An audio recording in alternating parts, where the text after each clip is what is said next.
একজন প্রতিনিধি যিনি মেম্বার ছিলেন দীর্ঘদিন, আমি তার নাম শুনি, তিনি তার বক্তব্য দিয়েছেন।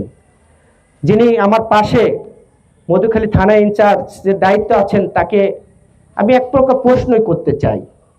17 বছরের যে অন্যায় অত্যাচার ছিল বাংলাদেশের নিপীড়ন নির্যাতনের মধ্য দিয়ে একটি গণতান্ত্রিক লড়াইয়ে আমরা যারা জীবন দিয়ে বাংলাদেশের গণতন্ত্র রক্ষা করেছি, সেটার গণতন্ত্রের সময় যদি যারা নেতৃত্ব দেই তাদের পরিবারেই যদি গরু চুরি হয়, এটা একটি লজ্জাকর। এই দায় কার? এখানে কিন্তু আমাদের ভাবতে হবে। সমাজ, রাষ্ট্র, পরিবার কেউ কিন্তু এই দায় এড়াতে পারেননি। আমার পাশেই চেয়ারম্যান আছেন, তিনিও দায় এড়াতে পারেন না, মেম্বার সাহেবও দায় এড়াতে পারেন না। এই কারণেই আপনি সমাজের প্রতিনিধিত্ব করে এই পাবলিক মিটিংয়ে হতাশার বক্তব্য দেবেন, তাহলে আপনার দায়িত্ব কি ভাই? আপনি কি করেছেন? আপনি গ্রামের মানুষকে নিয়ে বসেন না কেন? গ্রামের মানুষকে বলেন না কেন? এখানে আমি অনেকের দেখতে পাচ্ছি আমাদের মধ্যেই আছেন যারা বিভিন্ন নেশার সাথে যুক্ত আছেন, তারাও কিন্তু এখানে আছেন। আমি অবাক হচ্ছি, গতকালকে আশাপুরে একটি কমিটি হয়েছে, 2 ওয়ার্ডের কমিটি। আমি আমার পাশে যিনি আছেন তার জানার জন্য একটু আগেই আমি আসবো এই মিটিংয়ে, তখন আমাকে একটা ভিডিও পাঠিয়েছেন। 2 জন ব্যক্তি যারা সরাসরি ইয়াবা খাচ্ছেন, গাঁজা খাচ্ছেন, তারা এই কমিটি ইতিমধ্যে ঢুকে পড়েছেন। কিন্তু যেই ব্যক্তি আনছেন, আমি তাকে প্রশ্ন করতে চাই, ভাই তলে তলে কি আপনাকে মাল দেয় নাকি? তলে তলে টাকা দেয়? এখানে যারা আছেন, যেই জিনিসটা নিয়ে আপনারা এখানে লড়ছেন, আমরা গণতন্ত্রের জন্য লড়াই করছি, কিন্তু সমাজ পরিবর্তনের লড়াই আমাদেরকে জীবন দিতে প্রস্তুত থাকতে হবে। আজকে আমরা আয়োজক, আমরা এখানে বক্তব্য দিয়ে চলে যাব আর তলে তলে মাদক ব্যবসায়ীদের সাথে হাত মিলাবো, তাহলে কি আমাদের সফলতা হবে? আমাদের শপথ গ্রহণ করতে হবে এখানে যে আসলে কি আমরা মাদক বিরোধী সমাজ চাই কিনা, আসলে কি আমরা মাদক যারা আক্রান্ত সেই বিরোধী সমাজ আমরা চাই কিনা। এইখানে আপনাদেরকে পরিষ্কার হতে হবে।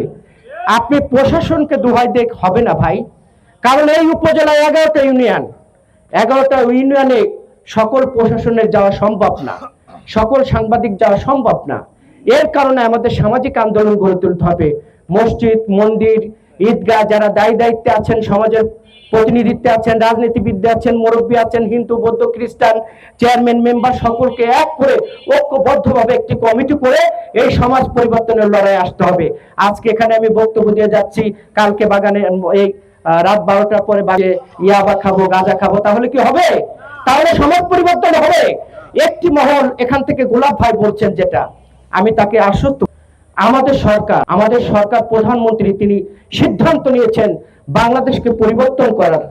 এই পরিবর্তন করার লক্ষ্যে আগামী 20 বছর পরে বাংলাদেশ নেতৃত্ব হারাবে প্রধানমন্ত্রী বুঝতে পেরেছেন, যার কারণে তিনি গ্রাম, পাড়া, মহল্লায় বলেছেন মাদকের আকড়া তুলে দিতে হবে, মাদকের শিকড় তুলে দিতে হবে। আজকে 15, 16, 20 বছরের ছেলেরা বাবা মা খেয়ে, গাঁজা খেয়ে তারা ঘুম পেরে আছে। তিনি চিন্তাই করছেন না পরিবারকে নিয়ে, সমাজকে নিয়ে কিভাবে সমাজ পরিবর্তন হবে, তিনি কিভাবে চেয়ারম্যান হবেন, মেম্বার হবেন, পুলিশ হবেন, মাস্টার হবেন, কোনো ভাবনা নেই। তাহলে ভাই আগামী 20 বছর পরে এই বাংলাদেশের নেতৃত্ব কে দেবে? এখন কি ভাবার সময় নাকি ভাবার সময় না? এখানে কিন্তু আমাদের চিন্তা করতে হবে। আজকে যারা মুরব্বী আছেন, যারা যুবক আছেন, তাদেরকে শপথ গ্রহণ করতে হবে। আমরা যদি আগামী 20 বছর পরে বাংলাদেশের নেতৃত্ব হারাই, তাহলে এই বাংলাদেশের কি দুরবস্থা হবে? এখান থেকে পরিচালিত হবে না। প্রতিবেশী একটি দেশ নানানভাবে ষড়যন্ত্র করছে, সীমান্তে বাংলাদেশের তারা ইয়াবা, ফেন্সিডিল, নেশা দ্রব্য তারা ফ্যাক্টরি করছে, বাংলাদেশের যুবকরা যাতে ধরে। এই ষড়যন্ত্র আমাদের রুখতে হবে কিনা একটু গভীরভাবে চিন্তা করতে হবে। আপনারা যদি এটা চিন্তা না করেন, তাহলে আগামী দিনে যে কালো মেঘ আসছে, সেই মেঘ থেকে কিন্তু আমরা কেউ রেহাই পাবো না। যেমনটি গত 17 বছরে গণতন্ত্রের জন্য লড়াই করতে গিয়ে মানুষের জীবন গিয়েছে, আমি অন্তত পক্ষে 17 বছর ঠিক মতো বাড়িতে ঈদ করতে পারিনি, কিন্তু এখন তো পারছি। কিন্তু যখন শুনি আমার বন্ধুরা বিভিন্ন দায়িত্বে আছেন, সেই বন্ধুরা যখন হতাশ বক্তব্য দেয়, আমিও ব্যক্তিগতভাবে হতাশ হচ্ছি। আমি সতেজ ভাইকে বলতে চাই, ছাব্বির ভাইকে বলতে চাই, এবং যিনি দায়িত্ব আছেন তাকেও বলতে চাই, আসুন আমরা আজকে শপথ গ্রহণ করি। এই সমাজ আমার, এই দেশ আমার, এই পরিবার আমার। যদি পরিবার, সমাজ, দেশকে বাঁচাতে হয়, তাহলে আমাদেরকে লড়তে হবে। সেই লড়াই হলো সমাজ পরিবর্তনের লড়াই।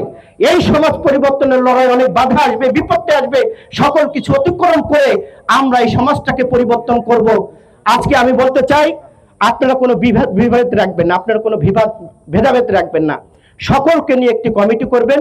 যেই কমিটি থানার ওসি সাহেব আছেন, এই ইউনিয়নের যিনি দায়িত্বে আছেন, আমাদের উপজেলা চেয়ারম্যান আছেন, এই ইউনিয়নের চেয়ারম্যান আছেন, সকলে মিলে অ্যাপ্রুভাল দেওয়া হবে। এই কমিটির লোকজন তাদেরকে প্রতিহত করবে। কিন্তু ভাই অনুরোধ, কেউ আইন নিজের হাতে তুলে নেবেন না। আপনারা ধরবেন, ধরে প্রশাসনের কাছে দেবেন, কারণ সেই পাওয়ার আপনাদেরকে দেওয়া হবে। কাজেই এই কমিটির মধ্যে কোনো নেশাখোর যেন না আসতে পারে, কোনো নেশাখোরের ভাইও যেন না আসতে পারে, কোনো বিতর্ক যেন সৃষ্টি না হয়। এই বিষয়গুলো খেয়াল করে এগোতে হবে এবং সুন্দর বাংলাদেশ নির্মাণ